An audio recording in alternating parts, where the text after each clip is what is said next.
Hi friends, welcome back to another YouTube lesson. So today I'm going to show you how I would do an ELA lesson. I'm going to read the book that I did with the Zoom lesson on Monday. Some friends weren't able to connect, so I'm going to reread that book. I'm going to have some questions that you guys can think about at home and answer. And I'm also going to end it with a couple skills. So this is how our ELA lesson would go.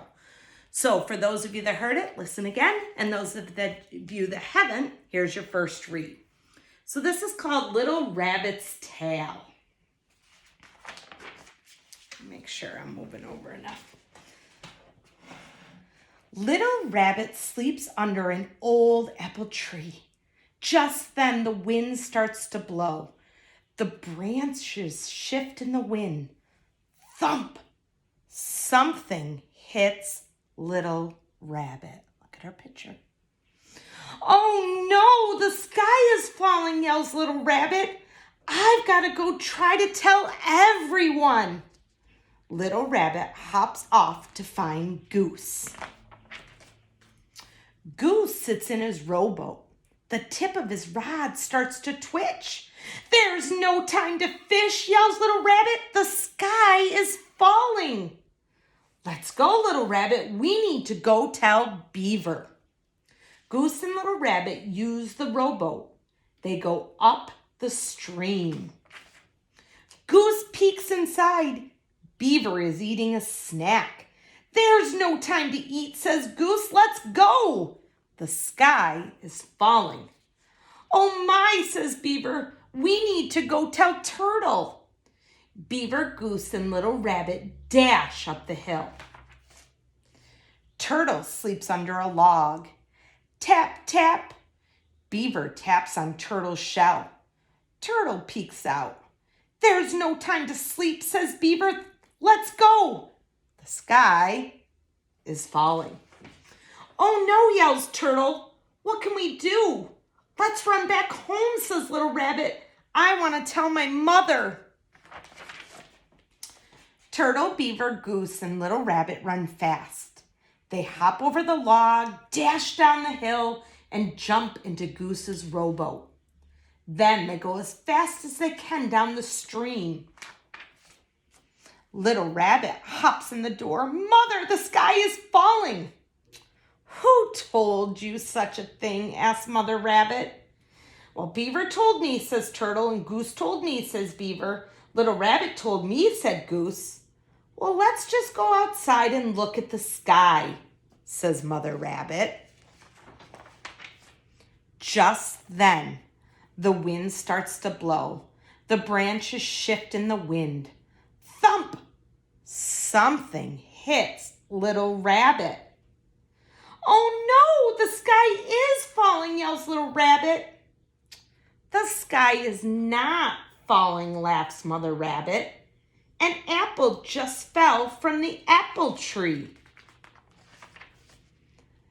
I didn't get to catch a fish, says Goose, and I didn't get to eat my snack, says Beaver. I didn't get to sleep, says Turtle. I've got a plan, says Little Rabbit. Can my friends eat with us? Yes, says Mother Rabbit.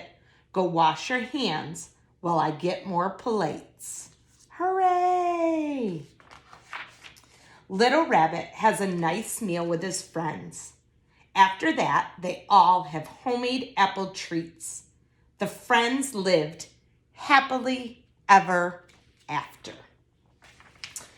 So I'm going to send some comprehension questions that can go with this, but I'm going to kind of go into them detail because I know when you read with your kids, you're really good at asking, who are the characters? Where did it take place? The problem or a solution and things like that. But as we get into higher reading, they really want them to connect with the story. And that a lot of times is hard for first graders. So I'm going to show you some things that you can do at home with any of the books to help them get more engaged in the story. So, one of the first questions that's going to be asked is, what type of book is this? So, your kids know fiction and nonfiction. We know that fiction is fake stories, stories that couldn't really happen, and nonfiction are your real stories. The problem is sometimes they're not used to the word that's connected with it, genre. So when they come out in the hall and they read with this and they ask them, what was the genre of the story? They look at you with their eyes wide open and, they're not connecting the word genre to fiction or nonfiction. So it's okay to start using that terminology. So like the first question, what is the genre of this book and how do you know? So any book, whether it's fiction or nonfiction, you could ask that question. Be sure to use the word genre.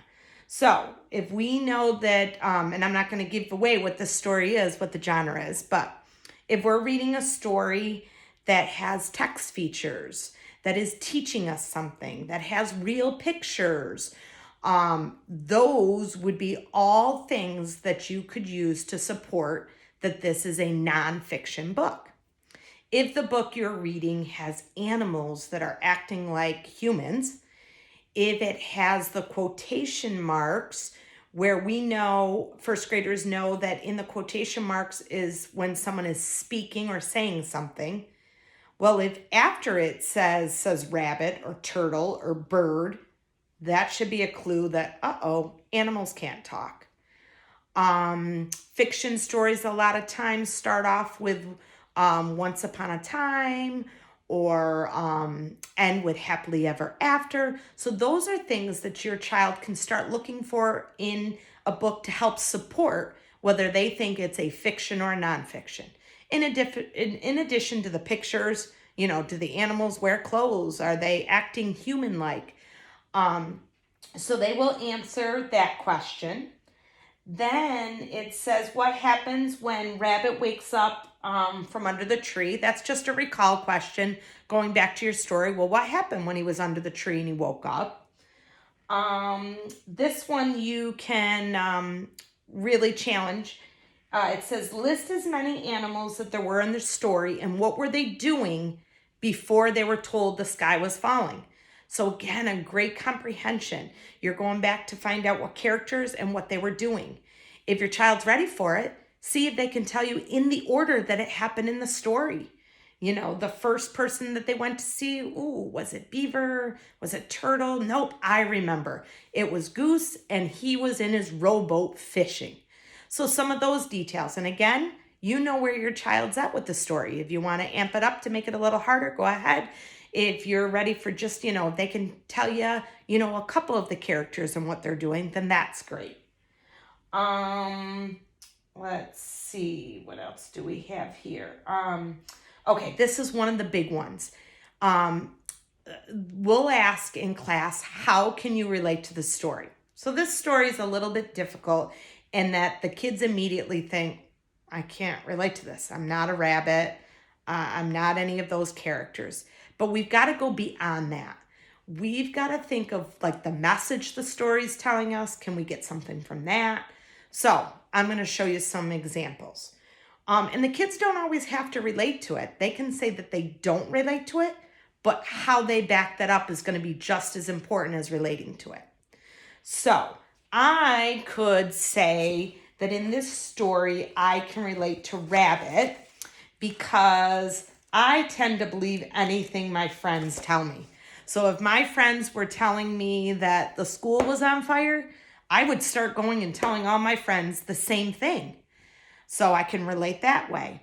Or I can relate to Rabbit because if I hear something that's bad's happening, I want to be a good friend and tell all my other friends. I can't relate to Goose because if a friend told me that the sky is falling, I wouldn't just believe them and go and tell other people.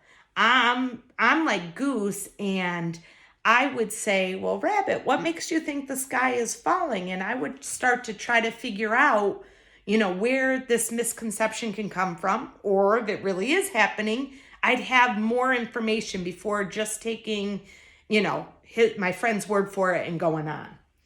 I can also relate to this story because when things get tough, I go to my mom for help. And in this story, Rabbit went to his mom And his mom helped him realize the truth. And then she made it better by having a nice little picnic with his friends. So I showed you some ways that beyond just, I'm not a rabbit, I'm not an animal, so I can't relate to this. Really trying to find connections.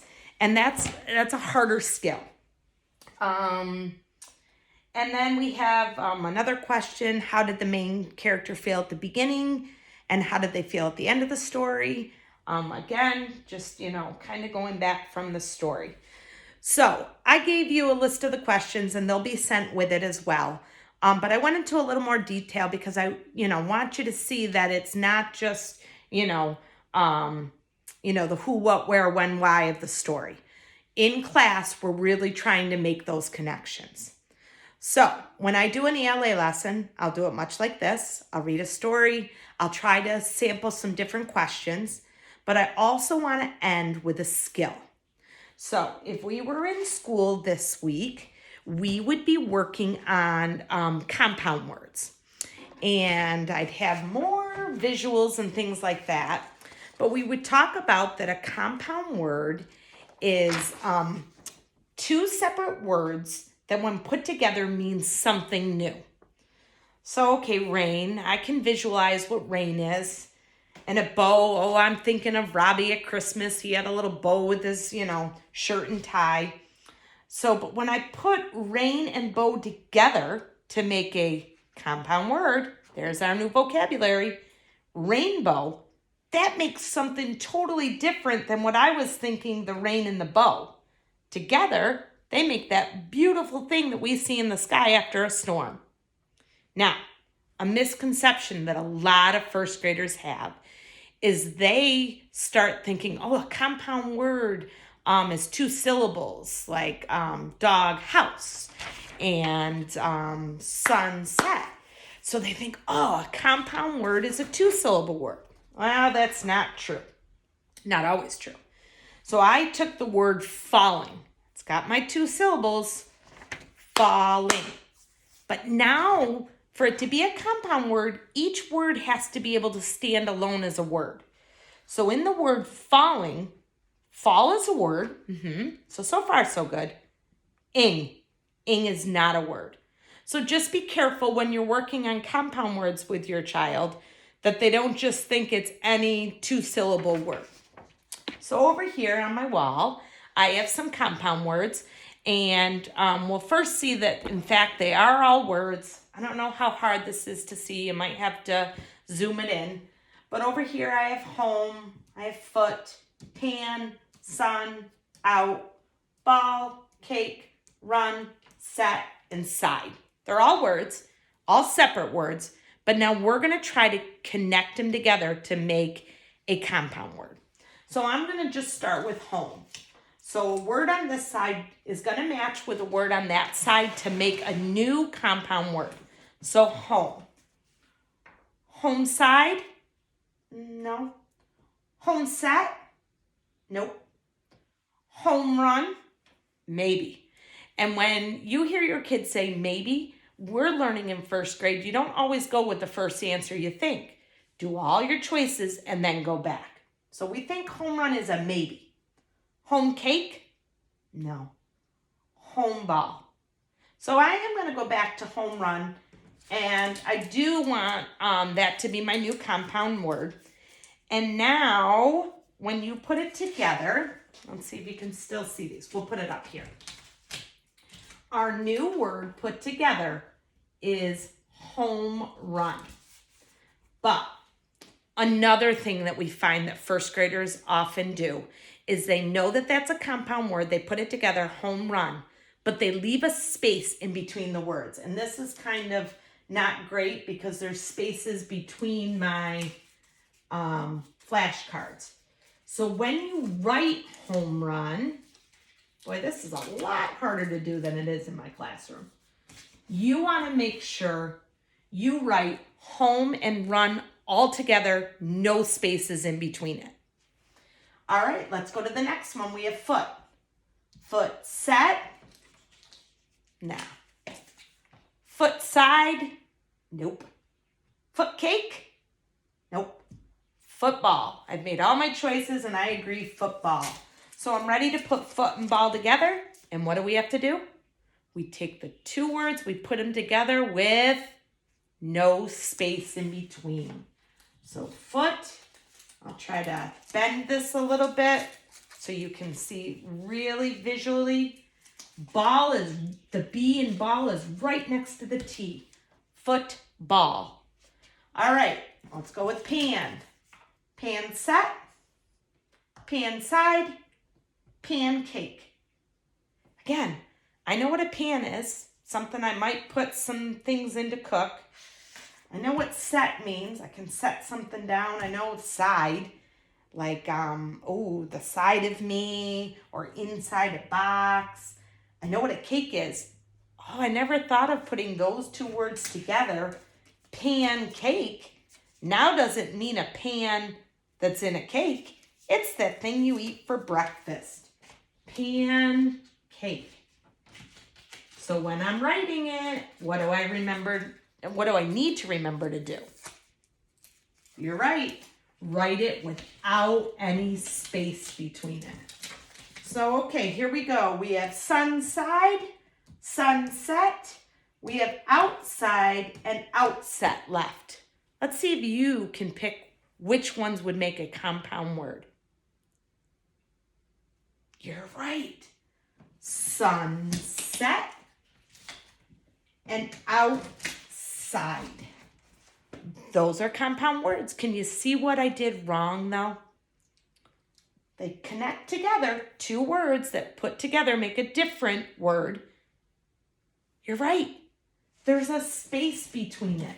And when we write compound words, we are not supposed to put any space. So right after the word N, the letter N, I'm going to start writing my S for sunset. Same thing with out after the T. Right after the T, no spaces, I'm going to put an S. So, along with the sheet with the comprehension questions from Rabbit's Tale, there are two things that I'm going to have you do that are called under skill. So one deals with the compound words. So it says to just look in any of the books that you have home, magazines, newspapers, wherever. See if you can find 5 compound words and just write them down. But remember, when you write them down, put them together as one word, no space. And the other skill has to do with our Haggerty. And this week we've learned O-I and O-Y says oi. So I want you to find 5 words and try to find a couple of each. Don't find all O-I words or all O-Y words. And again, they can be in books, magazines, they can be on your computer screen when you're on Raz Kids. If you find a word that has that oi sound, write it down. I just want 5. So this video is going to be sent to your parents for email. And then there's going to be a sheet. They're going to be those 5 questions about the story and 2 skill questions. And that's kind of how our ELA lessons will be set up. Next week, I won't do an ELA. I'll do 2 math. And then the following week, I'll do a math and an ELA. So we'll just kind of keep rotating so you're kind of getting used to both, both subjects, and hope that this helps. All right, again, once you get the video, go ahead and watch it and answer those questions. And then we need your mom or dad to take a picture of it and send it back to me so that I can check off that you have done the assignment. All right, till next time, guys. See you later.